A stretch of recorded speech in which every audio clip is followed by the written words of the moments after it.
എൻ്റെ രാത്രിയിലത്തെ ഭക്ഷണ വിശേഷമാണ് നിങ്ങളോട് പങ്കുവെക്കാൻ പോകുന്നത്. അത് പ്രത്യേകിച്ചൊന്നുമില്ല. രാത്രി ഞാൻ കഞ്ഞിയും മുളക് ചമ്മന്തിയും ഒരു മുട്ട സ്ക്രാമ്പിളും ഇത്രയേ ഉള്ളൂ.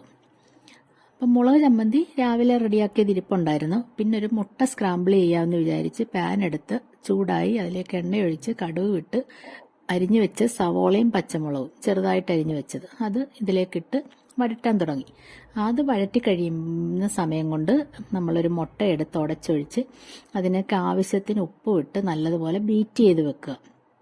ബീറ്റ് ചെയ്ത് വെക്കുന്നതെന്ന് പറഞ്ഞാൽ നമ്മളല്ലാതെ ഒഴിച്ചു കഴിഞ്ഞാൽ മഞ്ഞയും വെള്ളയുമായിട്ട് ഇങ്ങനെ സെപ്പറേറ്റ് ആയിട്ട് കിടക്കും. അപ്പോൾ അത് സ്ക്രാമ്പിൾ ചെയ്യുമ്പോൾ അതിൻ്റെ ടെക്സ്ചർ ശരിയാകത്തില്ല.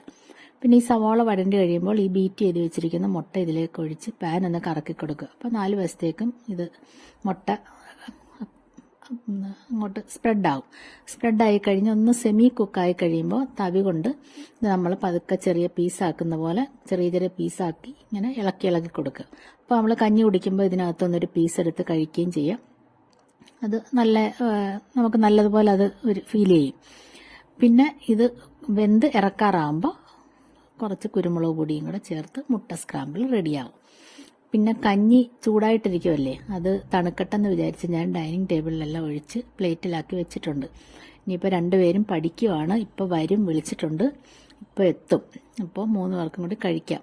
അതിനു വേണ്ടി ഇതാ വന്നു കഴിഞ്ഞല്ലോ. അദ്ദേഹത്തിന് പിന്നെ മുട്ടയും മുളക് ചമ്മന്തി കണ്ടു കഴിഞ്ഞാൽ പിന്നെ വലിയ ഇഷ്ടമാണ്.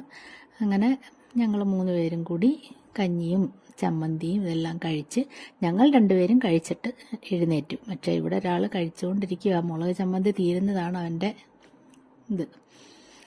പിന്നെ ഒരു ജ്യൂസും കൂടെ അടിക്കാമെന്ന് വിചാരിച്ച് ഞാൻ മാങ്ങ ഇരിപ്പുള്ളത് എടുത്ത്. പക്ഷേ ജ്യൂസ് അടിക്കാനല്ലായിരുന്നു, അത് കട്ട് ചെയ്ത് കഴിക്കാമെന്ന് വിചാരിച്ചാണ് എടുത്തത്. പക്ഷേ കട്ട് ചെയ്ത് നോക്കിയപ്പോൾ അതിന് കുറച്ച് മധുരം കുറവാണ്.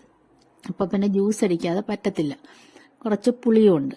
അപ്പോൾ അത് എന്ത് ചെയ്ത് ജ്യൂസ് അടിക്കാമെന്ന് വിചാരിച്ച് ഞാൻ അത് അരിഞ്ഞെല്ലാം ജ്യൂസ് അടിക്കാനെടുത്ത്. അപ്പോൾ അതാ വന്നൊരാൾ അതിനകത്തുനിന്ന് ഒരു കഷ്ണം എടുത്ത് 1-2 കഷ്ണം എടുത്ത് കഴിച്ചിട്ടുണ്ട്. അത് ജ്യൂസെല്ലാം അടിച്ച് 2 കുപ്പിയിലാക്കി 2 പേർക്കും എടുത്തിട്ടുണ്ട്. 2 പേർക്കും കൂടെ വാങ്ങിച്ചതാണ് ഈ ഓരോ കുപ്പിയും.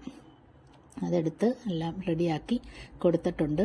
ഇനി അത് ചേച്ചി പഠിക്കുന്നിടത്തോട്ട് കൊണ്ടുപോയി ഇനി ചേച്ചിക്കും കൊടുത്ത് 2 പേരും കൂടെ ഇപ്പം കുടിക്കും. കുടിച്ചു കഴിഞ്ഞു. ഓക്കേ, ടാറ്റാ.